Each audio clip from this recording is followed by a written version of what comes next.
Hello and welcome to this new edition of LAWcast from the Nordics from the DLA Piper.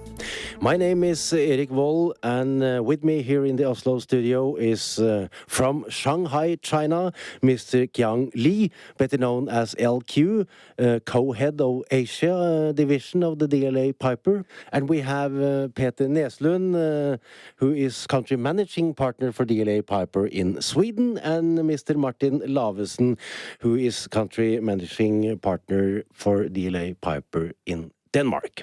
Our main topic today is to discuss the current trade war between China and the US and how that trade war will impact on the relationship between China and the Nordics. LQ, how is your description of the current situation from a Chinese perspective? Obviously, it's a very difficult situation. I think it was worse than what the Chinese expected. But the Chinese are not entirely taken by surprise, because there has been a view in China that the deal struck between China and the US in 1972 between Mr. Mao and President Nixon is due for an adjustment. Maybe the people in China didn't quite expect this level of adjustment, but they can accept a certain level of adjustment. And it seems that China is more ready to strike a deal than the U.S. From the Chinese perspective at least. And but there's a sense in China that the U.S. at this point is somewhat overreaching, and the U.S. is not really showing a strong desire to strike an immediate deal. So this trade war might go on for a little bit. You said to me before we started that every time something like this happens, we in the West tend to blame the Chinese. Are the Chinese to blame? Well, I think you have to look at it from different angles. The Chinese probably feel very strongly that, based on WTO rules and bilateral treaties, they should not be the party to blame. But personally, I think there is also a cultural aspect to it. And, you might be surprised. I tend to often blame the Chinese for not speaking good enough English so that we can't tell our story, especially in English. So we let Henry Kissinger tell our story for us. Now he's 96. We're freaking out. Peter Neslund, how do you view upon the current situation? Well, of course, it's getting a little nervous when the two strongest economies in the world are, almost clashing together now in this trade war. What I can feel is that maybe it's typical from the president of the United States now to go all in from the beginning. That is what we've seen several times now, and then he withdraws to actually strike this deal. But it seems that he's kind of scares China now from the beginning. But I'm worried about if it doesn't solve. Well, we might see a recession in the global market, and that is of course not good. Martin Lavesen, from a Danish perspective? Well, I think from a global perspective, international trade is good. So when these two big giants have a trade war and put on tariffs, that is not good. So obviously, a lot of the big Danish companies are very aware of this, and therefore also talking to their advisors on how to deal with this. I mean, do clients have to make adjustments? Do they have to set up buffer stocks outside China or the States? We have one of our big shipping companies, AP Møller Mærsk, who just had their annual accounts announced, and they in that was said that they had to make adjustments. Some routes between Asia and North America had to be suspended for the time being. So obviously it impacts and worries the business in Scandinavia. Are you concerned? I think, as Peter's saying, everybody hopes it will find a way to resolve. In some ways, I guess it makes sense for the U.S. to look at how to deal globally. But I think the way it has kind of escalated, it gives cause for concern. But I also want to add that short term, we have big advantages right now. Ericsson is one of our largest exports. They have 26% of their turnover in U.S. And suddenly their competition, Huawei, are almost out. And they increase immensely. So short term, there are opportunities. And same thing goes in China. So we shall not only look at it in a bad way, being neutral as we always been. Peter, I think there is some element of truth in that. Certainly from the DLA Piper perspective, given that the U.S. has tightened up investment rules for Chinese companies to make acquisitions in the U.S., our China teams, the corporate teams, are doing far more deals in Europe than in the U.S. One great example is the Econes deal, which is closing very soon as we speak. Which was a public takeover by a Chinese furniture company of a publicly listed Norwegian furniture company. Tell us a little bit more, LQ, about the Econes deal and how that became that success that it became. That was a very interesting transaction. I have to say, in the 21 years of me practicing law, this is certainly one of the most satisfying transactions because we started off approaching the Norwegian company and its board, and the reaction was very, very skeptical. They never heard of us. They didn't know what the experience would be like dealing with a Chinese buyer of a public company. It took a lot of persuasion, and I have to say, when we signed the deal, I actually the first word that came to me was surreal.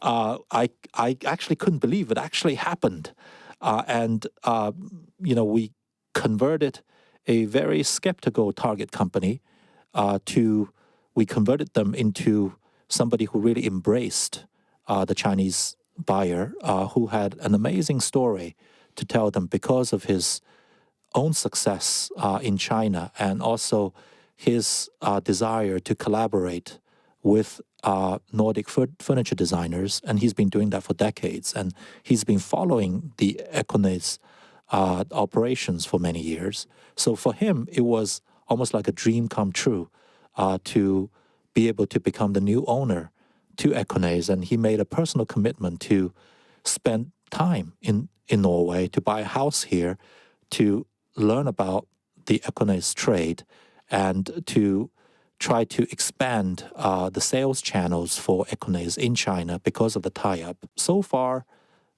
this deal has been received very well by the general public, by the management, by the board, and by the employees. We're very fortunate. His messages actually came through. What would be the best subject for Chinese acquisitions in Denmark, Martin? Well, I think if you look at Chinese acquisitions in the Nordic region just for the last 7-8 years, there has actually been several, I think approximately 50 major deals. The biggest in Denmark was last year, where a major Chinese company bought the majority of the shares in Saxo Bank, which is a fairly big corporate finance bank in Denmark for $800 million. But I think on a general note, I think what the Chinese investors are mostly looking into is technology. There's been a lot of technology takeovers in the region. I think the biggest is Tencent that acquired a Finnish gaming company a couple of years ago. But also in Denmark, and I think, what at least what we are experiencing is that the Chinese are looking for the brand, very well-known brands that can be developed further in the Asian market, some kind of a challenge to move into the Nordics and Europe, and following up on LQ's story, that was actually a couple of years ago, the well-known Danish audio brand Bang & Olufsen. There was also a Chinese company that was trying to do a takeover of that and actually acquired a lot of the shares from the stock exchange, but eventually didn't get enough and at the end of the day actually sold out again. So I think the technology it will be the major player, but I think everywhere where the Danish companies has a very good brand, I think there could be interest for acquisition. And in Sweden, you have the Volvo deal as a good example. Yeah, that's a fantastic example, I would say, and that has changed a lot of how, in the ways we look at China and we look at cooperation with China, because that is really a proven fact to make a success out of it. And now, I mean, Volvo is a strong worldwide brand, and it's produced in Sweden and in China, and it's increasing all the time. So, but will Volvo then be affected of this trade war we are talking about now? In long-term bad way, but short-term again, as I said before, not so bad, because we're producing cars in Sweden still, and selling them to US, and well, then we don't have the competition from China in the same way. And also, since China are producing cars themselves with the Volvo brand, of course, that strikes against Volvo with this trade war. And you also mentioned technology before. Yes, of course. Which is a great part of Swedish industry. Yeah, telecom and high tech is. We always had big companies, and Ericsson is by far the largest and a world player on the global market. I think it's 110,000 employees or something like that, and they are right now looking at a major increase actually, thanks to this trade war and the worries about that. But it sounds like the Swedes are happy about the trade war. We're not. It's a short-term happiness, and it will not last. I spoke to one of the higher executives of Ericsson end of last week, actually mentioning this, and he said, well, you can say that right now it's very good. Mm-hmm. But you, LQ, you are not as concerned about the trade war as I would have expected. Well, obviously, you know, I'm pro-trade, pro-investment. As a law firm, our business thrives on trade and investment. Right now, we don't see Chinese investment going into the U.S. There was some report that says the scale was down by 92% year on year. And 2017 was already a down year. You know, but I guess from the law firm's perspective, part of the reason DLA Piper can weather this trade war is we are a global organization, so we can do deals elsewhere, and we can continue to get ourselves ready for U.S. transactions when the market comes back. Certainly when I visit our U.S. offices, I mean, the partners that I talk to, nobody says, well, here's a trade war, nothing is going on between the two countries, I'm not going to talk to you. They're actually embracing me. They would love to hear about what's going on in China, what the Chinese perspectives are, what the Chinese views on Mr. Trump is. I think the level of communication has sustained itself, and we're just hoping that the activities will come back sooner than later. And I think that's actually one of the big advantages of being a global law firm is that Peter and I, for instance, sitting here in the Nordic region, can get first-hand knowledge of the situation as it's reviewed by a professional in China. And our objective is obviously to provide advice to our clients, and that could also mean advice in uncertain times. So we get the ability to get to know, I mean, what is the situation, how can we look at it, even though nobody can anticipate this, we can just give our best advice. And that's an opportunity we have because we are a global firm. Yes, and also a strong Nordic unit, Peter, and that means a lot. Yeah, it means a lot, and that is a concept that we have strengthened. More than 1 year ago, we got the Danish firm led aboard, and which fulfilled the map of the Nordic region, and being small countries, but still high technology and a lot of export. It's a very good cooperation. Yeah. Going back to the trade war, LQ, what does it take to solve it, to end it?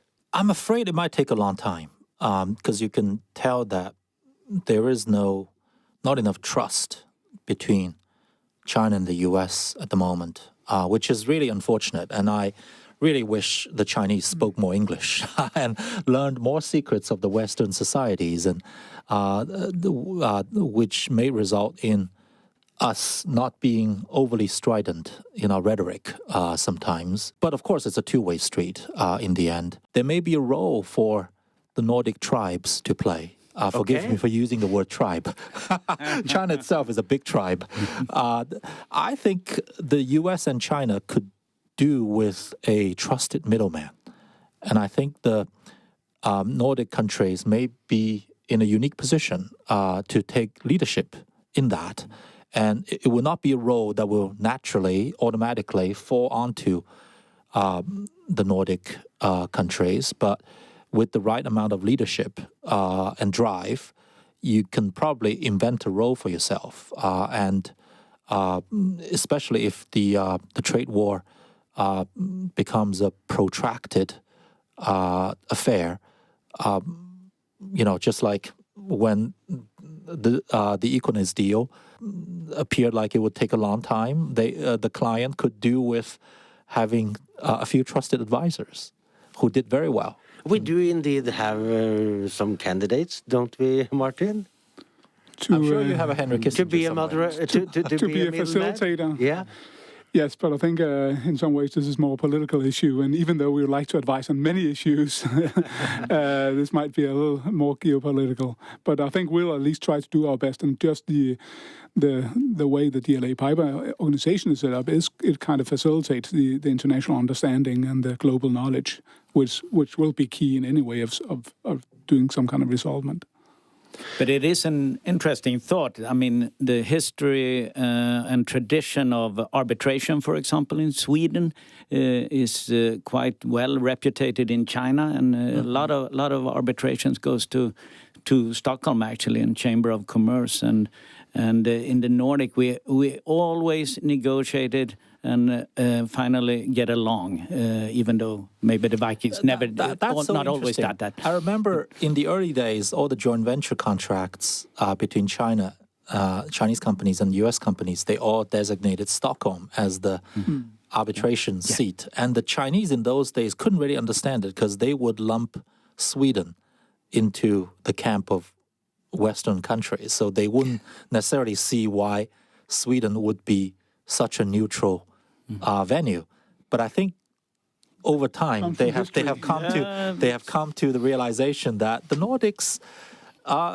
is quite a special region, and the people here seem to command a lot of respect from both the U.S. and China. So you can't rule that out. There might be a special role. What are the main challenges in the current situation when doing business with China? Well, I think it is that you really don't know what's going to happen next. So it's hard actually to predict how things will happen. I still think there will be some good collaboration between Scandinavian companies and Chinese companies. But obviously, everybody has a big focus on how the international and the global trade is affected because we're living in a global world today. So I think, and that's where we also, as advisors, have some kind of role to say how can you best prepare for that. Peter? I agree to Martin on that. Also, when this trade war is over, because all wars end eventually, and you usually end up finding new friends after that. And now it's opening up because we can't just look at the U.S. any longer. We look at the Asian markets much more. And I think in the end it will be good and better opportunities instead. Well, from the Chinese perspective, I mean, obviously they worry about the trade war. But at the end of the day, they look at their own country and say, look, we have tens of millions of very hungry engineers. They have to do something. They can't just sit at home. And that in itself is a source of strength for the economy. So, there will be some areas that will need to grow. China will probably retrench a little bit. Maybe China will need to rely less on export. Maybe China would need to focus more on developing an internal consumer-driven market. That would obviously necessitate the bringing up of a new generation of highly educated young people, which of course in itself is a challenge for a country like China, which at the moment is kind of relying on the rest of the world to educate our next generation. So all these things, they present challenges. Then there are also opportunities. When there are uncertainties, that's when leadership can find a big role. So if you can be involved to shape the future, I think you position yourself better than others. Thank you very much for participating in this DLA Piper podcast, LAWcast from the Nordics. Mr. LQ of China, Mr. Peter Näslund of Sweden, and Mr. Martin Lavesen of Denmark.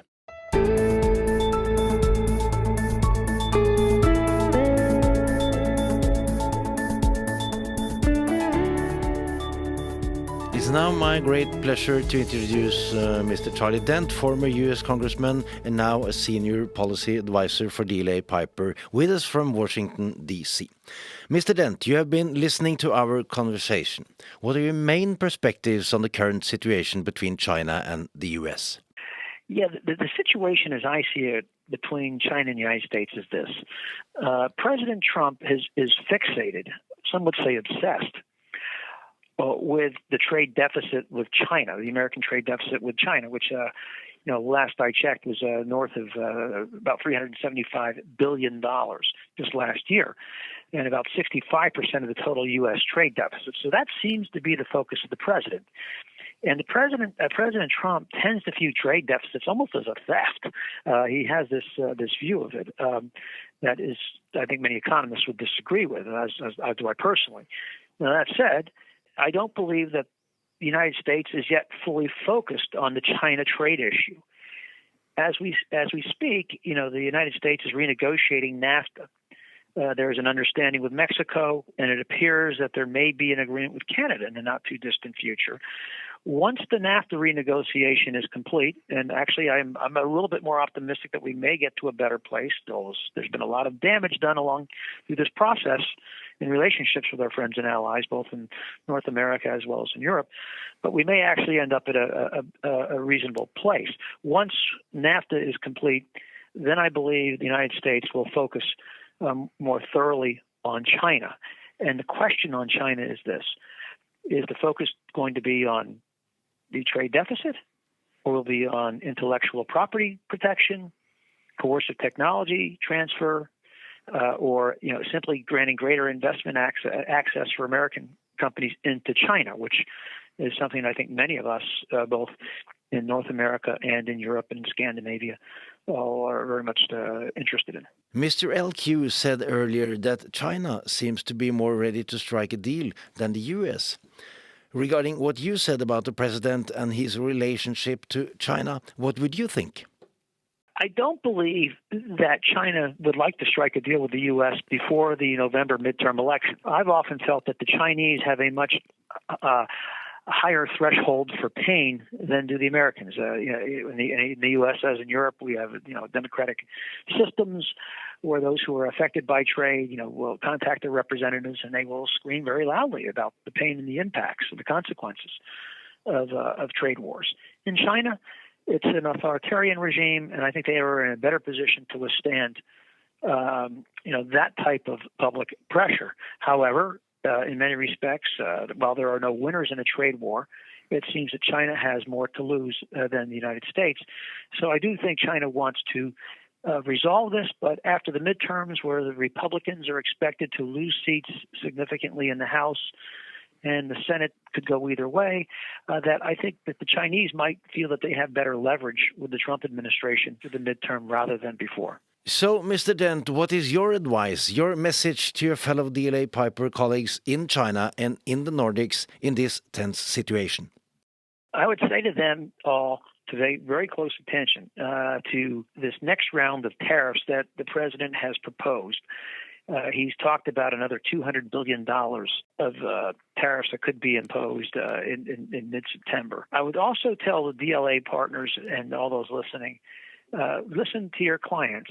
If there are, you have clients, and let's talk about Europe and the United States, for example. Maybe in Europe there might be some benefit to this trade war in the short term, anyway, to this American-China rift on trade.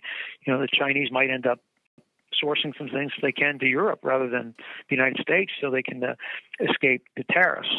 It's not ideal, but so you can see that as a benefit if you're in Europe. If you're an American and a DLA partner in America, you have clients that you need to advocate for in terms of getting exemptions from these tariffs. And of course, at DLA in Washington, that is one thing we are doing very effectively. We're very good at doing things on CFIUS work. That's the Committee on Foreign Investment in the United States, sanctions work, and we're also very good at dealing with these tariff exemptions or exceptions. So listen to your clients, try to help them to the greatest extent possible to escape these tariffs. And again, in Europe, it might be different. You might see some opportunity in the short term to source some things instead of bad for America. It could be good for Europe in the short term. But long term, I think we all agree that no one wins in a trade war. Thank you very much, Congressman, for being with us on this podcast. My next guest is Mr. Kjetil Johansen, part of DLA Piper International Trade Law and Sanctions team and a former trade agreements negotiator for the EFTA countries based in Geneva, Switzerland. Since 2009, a partner in DLA Piper, Norway. Well, some good advices from Washington there, Kjetil? Yes, indeed. Very good advices, and very interesting to hear all the different perspectives on the trade war, and something that is important in any kind of deal you make, any kind of deal you're going to strike. You would have to understand all the differences coming into play, and I think the discussion really has summed up those perspectives. So, from your perspective, what would it take to end the trade war? Well, trade war is really politics. So I would say that if there is political will, there will be an end to it. It really will have to be a consented will of the relevant governments involved.